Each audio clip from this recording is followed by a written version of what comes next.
The Russian flag now flies over Donetsk, as Russia claims this region is now part of the Russian Federation. The streets in the center are quiet, as Ukraine continues to bomb the city. The front line is only 6 kilometers away.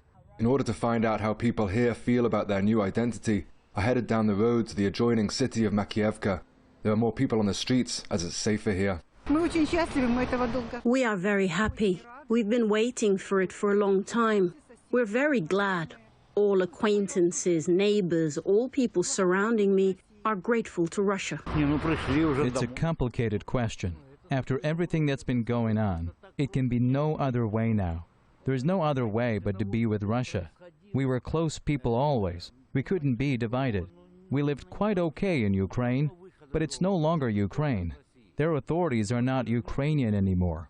This is a common sentiment in Donbass, that they were happy being part of Ukraine, but when the nationalists came to power in 2014 and began discriminating against Russian culture and bombing civilians here, they turned toward Russia.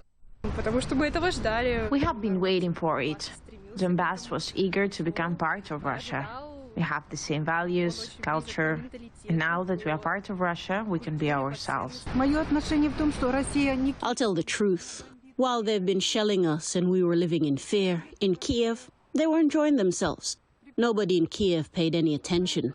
There are people there who support and understand us, but they cannot speak about it. They can be killed or imprisoned by the SBU for this. We're not against Ukrainian civilians.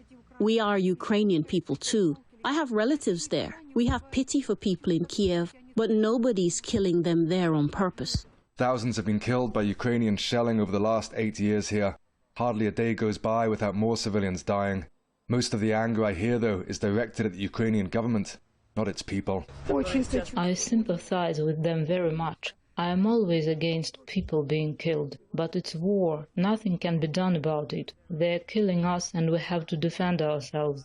Sometimes we had to hide in basements because of shelling. I work at school. Our school was under shelling. The windows were smashed. It's very scary. Now, doing Vox Pops in cities on issues around the world, you usually get a variety of opinions. Not so here. Everybody I've spoken to says they want to join Russia. The only difference of opinion seems to be just how much sympathy they have for people in Kiev now living under shelling themselves, as the people here have been doing so for the last 8 years.